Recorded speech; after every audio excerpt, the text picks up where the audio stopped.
लाला जी की तबीयत बड़ी दुखी बदी है, आज कोई दुखी दिया गाना सुनाओ। मैं हाजिर मेरे छोटे भाई।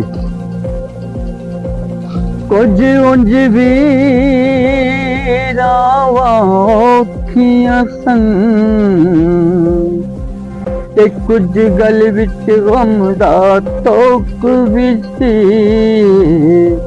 कुछ शहर दे लोग भी जालिम सन ते कुछ सानू मरन दा शौक भी सी। रात रुनिया मैं सारी रात रुनिया मैं वे पल सुख नहीं पाया, सच दस वे ढोला कल क्यों नहीं आया, कल क्यों नहीं आया।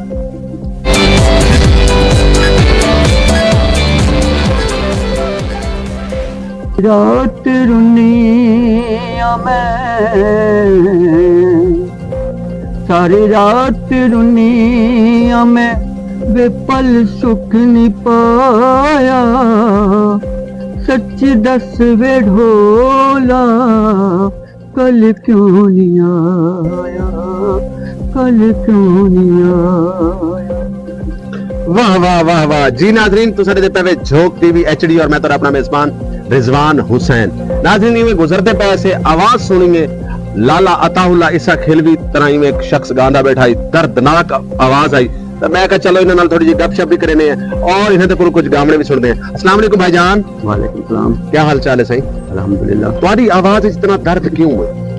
जैसा दराज तो बस मैं अताउल्ला ईसा खिलवी में गाना खड़ा और उन्हें जब गाने न सुने और न मैं तकरीबन फाइन हो गया। इन्हां दे तुसा फाइल हो गए तेरा लाला अताउल्ला ईसा खिलवी नाल मुलाकात भी थी? हाँ नहीं मुलाकात नहीं थी। अगर तो आपको पता लगे कि मैं तेरा इंटरव्यू करने बैठा और सामने आके गड्डी रुकी और उनके जो अताउल्ला ईसा खिलवी लथा है तो तुसा कैसा फील करे? सो मैं अपने आप ना खुशकिस्मत कि मैं मेरे सामने अताउल्ला मेरा उस्ताद मेरा लाला सामने होती तो मैं खुश हूं। हुण सा को गाना केड़ा सुनने दे पे?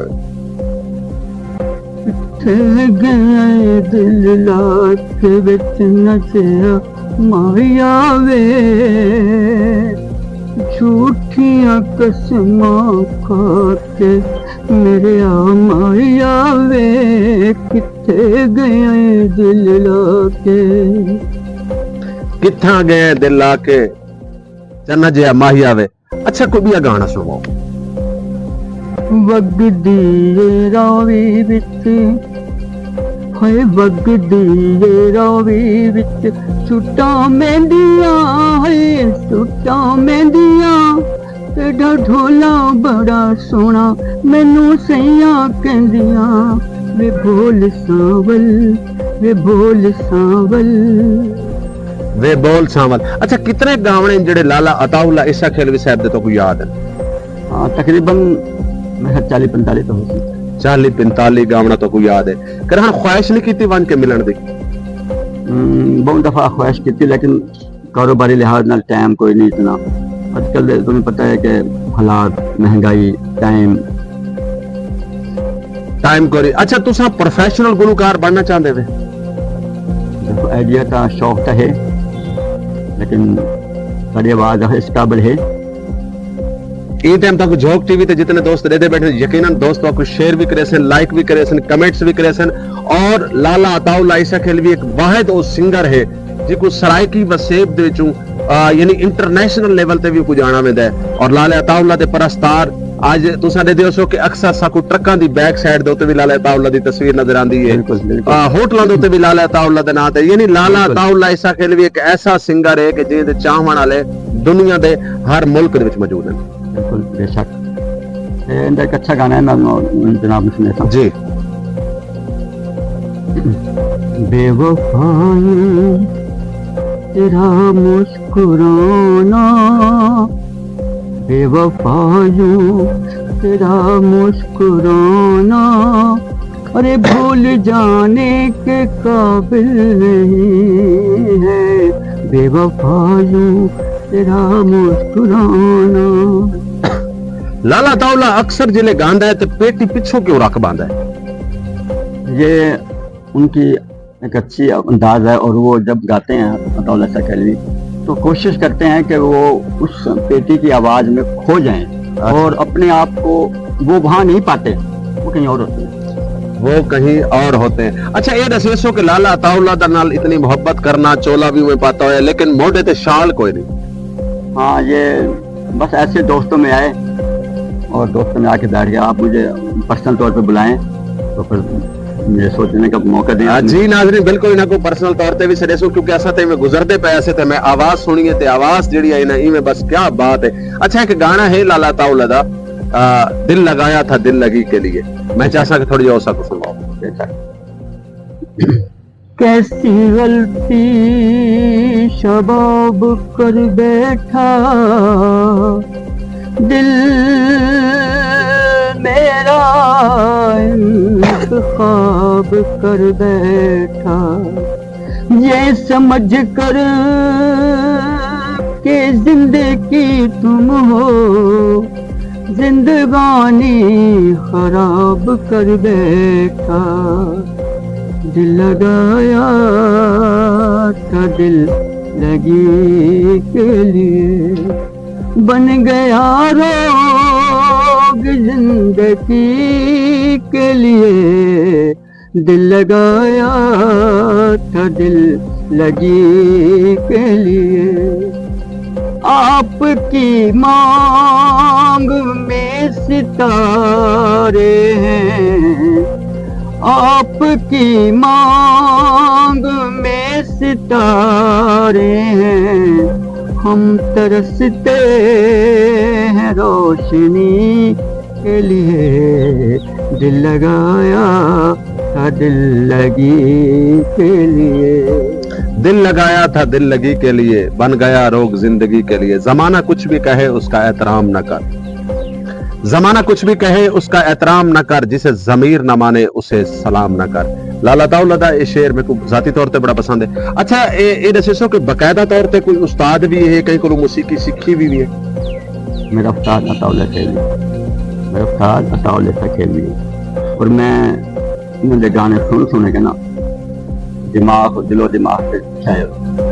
नाज़रीन, कैसी गाने के कोई मौसीकी सीखी नहीं प्रॉपर तौर पे, लेकिन अताउल्लाह ईसा खिलवी दे नाल इतना एक इश्क है, इतनी एक मोहब्बत है, इतनी एक चाहत है कि लाला अताउल्लाह कोई अपना रूहानी उस्ताद समझ देन, लाला अताउल्लाह नाल इतनी मोहब्बत करें देन। अच्छा, इवें समझो कि ये टाइम तुहाडा और मेरा प्रोग्राम जेड़ा है लाला अताउल्लाह ईसा खिलवी दे बैठे, कोई पैगाम देना चाहो लाला अताउल्लाह नु? जी सर, हरो मेरा प्रोग्राम दे खड़े या उन्होंने अच्छा लग्या या सुनन तो मेरा सलाम, मेरा सलाम। अच्छा, आखिरी मैं चाहता कि दो गामने और एक गाल वालों तो बात पर कोई इजाजत चाहूं। तुम्हारी बड़ी मेहरबानी कि तुम्हारी असा दोस्ती और गपशप के चाहते खलल पैदा किया। तुम्हारा अपना जाती कोई ऐसा पसंदीदा गाना है जिहड़ा तुम तन्हाई च गुनगुनाते हो? बिल्कुल है, इंशाल्लाह मैं भी आपको सुनाऊंगा जी। वो अभी इंशाल्लाह ताला भी मैं आपको सुनाता हूँ कि एक अताउल्लाह का गाना है बेवफा के पहले एक अंतरा है उसका, वो कहते हैं वो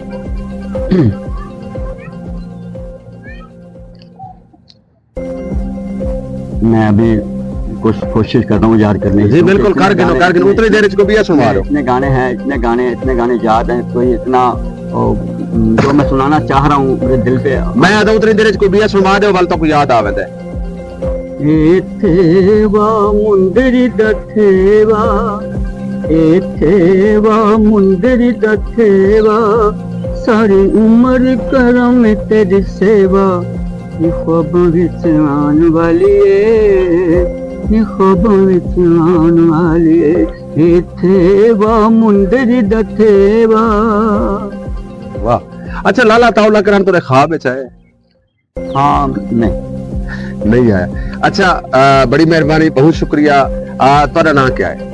मेरा नाम डॉक्टर मोहम्मद अकरम, और जो दोस्त अच्छे से सुनते हैं वो अक्सर मुझे अताउल्लाह ईसा खिलवी कह देते हैं। वो क्यों कि शायद मुझे आवाज़ अताउल्लाह ईसा खिलवी से मिलती है। यानी डॉक्टर मोहम्मद अकरम और अल मरूफ अताउल्लाह ईसा खिलवी। अताउल्लाह ईसा खिलवी तो क्यों आदन, क्योंकि तुसा मियां वाली दे चुके कितनी दफा टप्पे हो? हाँ, तकरीबन 12 बार होंगे, अंदर तो नहीं टप्पा। ਹੁਣ ਝੂਠ बोल देवा कि मैं उन्हें मिला नहीं, बस मैं जिवें अल्लाह करे कि लाला ताउला इस खेल में तुम्हारी मुलाकात थी वने और खुदा करे कि तुम्हारा ये शौक, तुम्हारा ये जज्बा, तुम्हारा ये इश्क मुकम्मल थी वे। मैं चाहता कि हुण प्रोग्राम दे असां आखिर वाले पासे वेंदे पे आखिरी क्या सुनवे दे पे आखिरी एक गीत है मैं आपको सुनाऊंगा इंशाल्लाह ताला भी सुनाता हूँ जी। कंडियां ते टुर के आए, कंडियां ते टुर के आए, तेरे कोल पैरवाने अगे तेरी मर्जी ढोलन, तू जाने जहाँ न जाने, कंडियां ते टुर के आए, कंडियां ते टुर के आए। कंडे यहाँ ते टुर के आए। जी नाज़रीन जुड़े रहे झोंक टीवी वसीयत दी आवाज नाल। अगर तुहाडे कोल किसी किस्म दा कोई टैलेंट है, तुहाडे कोल कोई फन है, तुसीं चाहंदे वे कि तुहानू प्रमोट कीता वने, तुहानू पूरी दुनिया जानदी होवे, पूरी दुनिया दे तुहाडा नाम होवे, तां झोंक टीवी दे तले पट्टी ते नंबर चलदा पियो सी, सानू करे सो राबता। जिवें असां अकरम साहब उन्हां दे ये टैलेंट को प्रमोट करे दे पे और इन्हां दे टैलेंट को प्रमोट करे सो, ज्यादा तो ज्यादा शेयर करे सो, अपने कमेंट्स बॉक्स दे विच ये जरूर दसे सो कि सारे प्रोग्राम तुसीं किहड़ी सिटी तो किहड़े शहर तो दे पावे। और अताउल्लाह इस खेल भी नाल अगर तुसीं जितनी मोहब्बत करदे वे अपने कमेंट्स बॉक्स विच जरूर दसे सो। जुड़े रहो झोंक टीवी एचडी दे नाल। अपने मेजबान को दसो इजाजत। आखिर दे शाकिर सुजाबादी साहब दे इन्हां अल्फाजां नाल इजाजत मंगसू कि तू मेहनत कर, मेहनत दा सिला जाने खुदा जाने। तू मेहनत कर, मेहनत दा सिला जाने खुदा जाने, तू डीवा बाल के रख जा, हवा जाने खुदा जाने। अल्लाह हाफिज, अल्लाह निगहबान। बहुत शुक्रिया।